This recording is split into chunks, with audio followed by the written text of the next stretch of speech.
The power shift transmission on this actor jerks when changing gears while moving forwards. This can mean that the clutch pushrod is not set correctly. Before you can check this, you must first remove the clutch setting element. Raise the actor. Now you can easily access the actor's underbody. Before beginning with the work, release the system pressure from the compressed air system. Now you can remove the clutch setting element as described in the WIS document. First, disconnect the connectors. Then onto the mounting for the compressed air line. Then the entire compressed air line. And finally the hollow bolt. The bleeder plug is located on the left-hand side of the clutch setting element. Loosen this a quarter turn.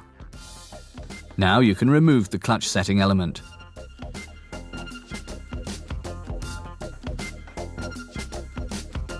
Now the clutch push rod is exposed, which you have to inspect.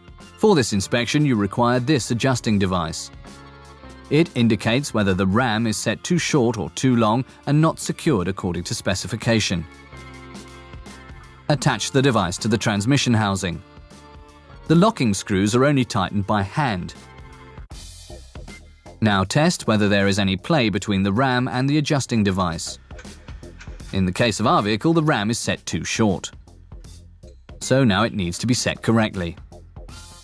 Remove the setting device again. Then pull the ram out of the clutch fork.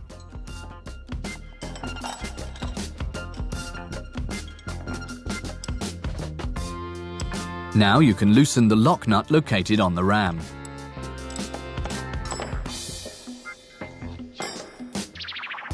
Once you've loosened the lock nut, you can reinstall the ram. Now attach the adjustment device again and turn the ram until it touches the adjustment device without a gap.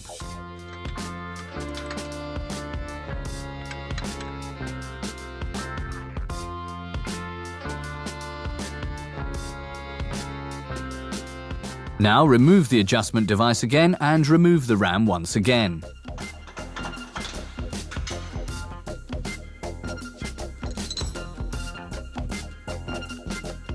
Now you have to secure the ram again.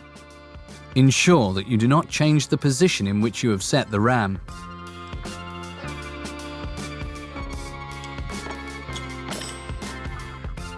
Then you can reinstall the secured ram again. Now you can also reinstall the clutch setting element. This is simply the same procedure in reverse order. Ensure that you use the locking torque specified in the WIS document.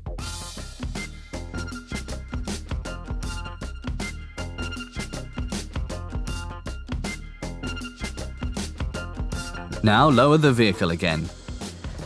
Now you have to refill the air storage to 10 bar. To do this, simply start the engine and let it run. We recommend that you recalibrate the transmission using the long calibration process. To do so, first switch off the ignition to put the control units into sleep mode. Wait until the display has gone black. Now simultaneously press the neutral switch and the function switch on the transmission. Hold down the switches during the entire calibration process. Now put the key into the ignition and turn it to position 2. The clutch cylinder calibration process begins. You must start the engine as soon as the N lights up on the display. The calibration continues. At the end of the calibration process, the gear display once again displays a large N. This indicates that the clutch cylinder has successfully completed the calibration.